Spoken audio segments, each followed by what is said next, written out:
Chers compatriotes, Monsieur le ministre de l'Enseignement supérieur, cher professeur Famen Dongo, je me nomme Jean Bianguetinda.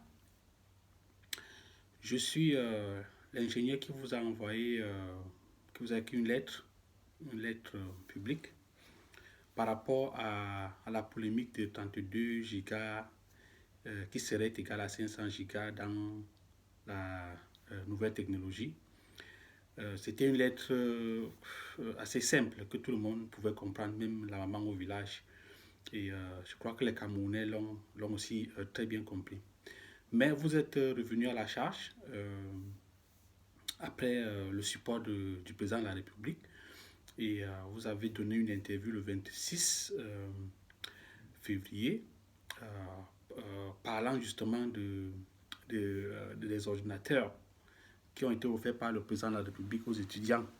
Et c'est dans le cadre de cette interview que je me permets encore de vous envoyer une nouvelle lettre, mais cette fois-ci, ce n'est pas une lettre écrite, mais c'est juste une lettre parlée par une interview aussi que je me suis donné à moi-même pour vous parler de ce que vous avez donné comme contenu dans la vôtre. D'abord, j'aimerais, Monsieur le ministre, parler des choses positives. Donc, ce qui est très positif dans ce programme, c'est le fait de doter les Camerounais, les étudiants camerounais, les professeurs camerounais, les universités camerounaises, non seulement d'ordinateurs qui puissent leur permettre de s'ancrer plus facilement dans les nouvelles technologies, mais aussi de créer des centres multimédia dans chaque université publique avec un support solide d'un data center qui sera à Yaoundé et qui pourra connecter toutes ces universités. Ça, c'est un très bon projet. C'est un très très bon projet. Et à mon avis, c'est une très bonne idée que le président de la République a eue, avec bien entendu l'aide de son ministre, le ministre Ndjoumessi, pour donner aux étudiants un très bon cadeau, même si c'est pour des raisons électorales, comme on peut le penser, mais ce n'est pas là le problème. Il a le droit de le faire et c'est tout à fait normal. Le problème, en fait, se pose dans la réalisation du projet. C'est là où les Camerounais ont découvert quelques failles. Donc, et ces failles-là qu'ils ont essayé de vous faire connaître, si vous ne le connaissez pas encore, mais vous avez très mal pris ça. Vous avez dit, vous dites que les Camerounais sont soit de mauvaise foi ou alors ils sont ignorants. Et je me sens obligé, encore une fois de plus, de prendre la parole pour essayer de vous faire comprendre que ce n'est pas un problème d'ignorance de la part des Camerounais, peut-être pas aussi un problème de mauvaise foi, mais le problème est ailleurs. Donc je vais commencer d'abord, si vous le permettez, de vous faire quelques corrections techniques. Donc, parce que lorsque, en tant que première personnalité publique de l'enseignement supérieur, vous mettez à donner une interview scientifique, il faut faire attention parce que vous devez être sûr que ce que vous dites correspond aussi à la science, parce que la science ne ment pas. Premièrement, je voudrais clarifier le fait que vous dites que plus de 90% d'étudiants camerounais n'ont jamais eu un ordinateur ou bien n'ont jamais touché à un ordinateur. Je veux juste vous faire comprendre que c'est faux. C'est pas possible parce que vous savez, ce n'est pas à partir d'aujourd'hui que les laptops existent. Donc, il y avait déjà des cybercafés au Cameroun et chaque étudiant a déjà eu à aller au moins dans un cybercafé et à utiliser un ordinateur. Ils vont sur Facebook, ils vont sur Google, sur YouTube tous les jours et ils le faisaient avant même que les ordinateurs n'arrivent. Donc, c'est la première correction. La deuxième correction, c'est au niveau de votre définition et utilisation du mot hardware par rapport au disque dur. Je veux juste corriger le fait que, en fait, le disque dur, vous devez le voir comme une fonction. C'est une fonction. Et maintenant que la fonction soit réalisée par un hardware en HDD ou bien en SSD, ne change rien au fait que ça reste une fonction. Donc, et cette fonction du disque dur, c'est elle qui est le plus important dans ce dossier. Si le disque dur ne peut pas donner la fonction pour laquelle elle a été conçue, pour aider les étudiants, alors il ne sert à rien. Et le problème ici, on parle de la grosseur du disque dur. Donc, déjà, je vous ai démontré, hein, c'est clairement dans ma lettre que 32 gigaoctets ne seront jamais égaux à 500. Donc, c'est clair. Donc, ici, on parle de 32 gigaoctets de disques durs qui sont mis à la disposition des étudiants. Et ce n'est pas suffisant. Les raisons sont claires. Et là, je rejoins le secteur du software. Effectivement, lorsque vous avez installé Windows 10 et que vous avez installé Office 365, vous avez certes encore un peu d'espace sur votre disque dur, mais vous ne pouvez pas vraiment à long terme et pour une durée de plus de 3 ans sauvegarder tous les jours les travaux que vous faites sur ce disque dur. Donc, il y a donc une obligation de la sauvegarder ailleurs. Or, donc ailleurs, ça veut dire que quoi? Ça veut dire que ailleurs, c'est soit sur un disque dur externe ou alors sur le cloud. Donc, et là, avec le cloud, cher professeur, nous rejoignons le nœud du problème. Le cloud, on peut l'utiliser, nous l'utilisons tous, vous et moi-même de nos jours, mais le cloud, on l'utilise, on choisit de l'utiliser.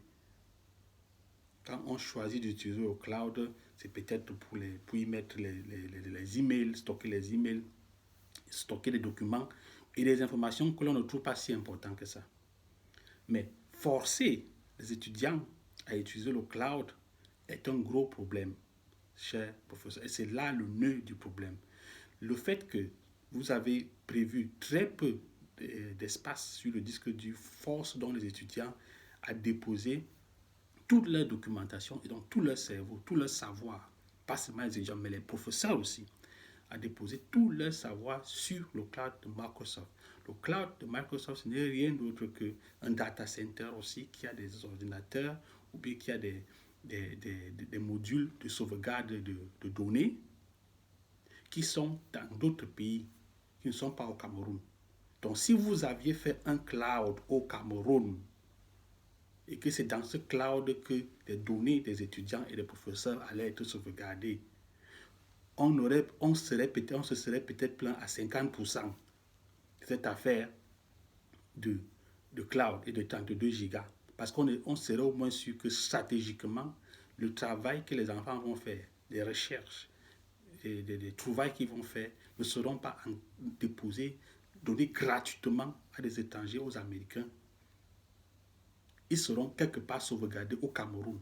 Ils ne seront utilisés que par des Camerounais. Donc c'est là l'erreur stratégique qu'on vous a fait faire. Peut-être que vous ne le saviez même pas. Mais on vous a bluffé avec les gros noms des grandes entreprises, Intel, Microsoft et tout, mais le problème est resté là. Le problème est la stratégie, la sauvegarde de notre travail, la sauvegarde de notre intelligence, qui sera utilisée par les étrangers pour venir mieux nous dompter, mieux nous dominer stratégiquement par des contrats qui se baseront sur ce qu'ils auront trouvé, sur ce qu'ils auront lu, de ce que nous aurons sauvegardé dans tous ces documents-là. J'espère que maintenant vous comprenez en fait où se trouve le problème. Bon, parlons encore de notre problème. Vous dites les usines. Les usines, on ne peut pas créer des usines au Cameroun parce qu'il n'y a pas la demande. Ceci est encore faux, cher professeur. C'est même lamentable de l'écouter parce que, en fait, cher professeur, les usines, on peut créer des usines de montage d'ordinateurs. Donc, ce sont des modules que l'on récupère venant de plusieurs différentes entreprises qui composent un ordinateur et on les monte ensemble, on en fait une unité et on la configure pour qu'elle soit fonctionnelle. Et donc, le montage de l'ordinateur peut être fait par des étudiants. Moi-même, je l'ai fait lorsque j'étais étudiant. Pendant 2 ans, je montais les ordinateurs de différents modules. Donc, un étudiant pouvait le faire. Or, c'est ça justement, cher professeur, le savoir-faire. C'est le savoir-faire qu'il faut donner aux enfants. Mais vous les avez arraché cette possibilité en acceptant que les Chinois fabriquent les ordinateurs chez eux.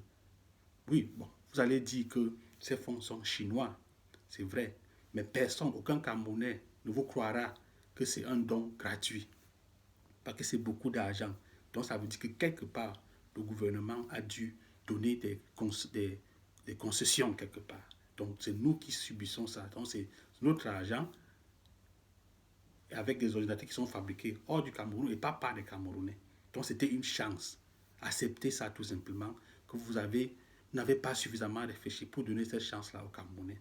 Parce que même cette entreprise chinoise pouvait construire des entreprises ici au Cameroun et engager des Camerounais pour faire le montage de ces ordinateurs. Et ce sont donc ces Camerounais qui allaient maintenant faire plus tard donc, réparer les ordinateurs s'ils sont gâtés. Donc j'espère par là, cher professeur, que vous comprenez en fait où se trouve le problème dans cette histoire. Parce qu'à côté du disque dur, l'erreur stratégique que vous avez fait pousse les étudiants à chercher à se connecter dans le quartier ou bien dans les autres villes pour pouvoir avoir accès à leurs propres documents. Donc ça veut dire qu'ils doivent payer 10 000 d'abonnement par mois pour pouvoir être tranquille à ce niveau. C'est vous qui allez payer ça? Non. Ou bien peut-être que vous avez de l'argent, vous pouvez payer peut-être. Donc c'est une charge de plus que vous mettez sur le dos des étudiants. Cher professeur, vous allez vraiment m'excuser d'avoir pris ce temps de vous parler aussi durement, mais c'est pour que vous compreniez, parce que vous êtes une grande personnalité dans ce pays, une personnalité que je respecte même personnellement, parce que vous avez bâti beaucoup de choses au Cameroun. Vous avez travaillé beaucoup pour ce pays. Mais vous devez aussi apprendre en tant que nos parents que lorsque vous faites des erreurs, il faut parfois juste les accepter et les corriger. Maintenant, qu'est-ce que vous faites? Bien, vous vous enfoncez encore plus dans l'erreur. Vous forcez donc les Camerounais à accepter ces conditions que vous avez signées avec les Chinois, sachant bien que vous nous mettez en esclavage. Mais vous forcez parce que vous voulez avoir à tout prix raison. Et ce n'est pas comme ça que des responsables, des sages, des chefs de village, des patriarches comme vous devriez agir. Nous, la génération qui vous suit, nos enfants, nous connaissons déjà comment le monde fonctionne. Moi, je suis en Allemagne. J'ai déjà visité plus de 300 entreprises en tant que consultant. J'ai bâti les systèmes. J'ai des Camerounais ici à côté qui sont des professionnels dans le secteur du commercial. Vous avez même au Cameroun des professionnels dans le secteur numérique que vous auriez pu associer à ce projet. Quand vous ne maîtrisez pas la technique, faites entrer les techniciens dans les projets, s'il vous plaît. Et ça permettra au Cameroun d'éviter des erreurs et puis d'orienter tout vos travail et vos efforts vers le bien-être de nos populations. Puisque ce n'est que ça que l'on demande. On ne veut pas votre pouvoir. On veut juste que les populations, que nous les populations, que nous puissions profiter un peu de tous les programmes que vous faites. Je vous remercie, cher professeur, et je vous souhaite une excellente soirée. Merci. Jean Bianguetinda.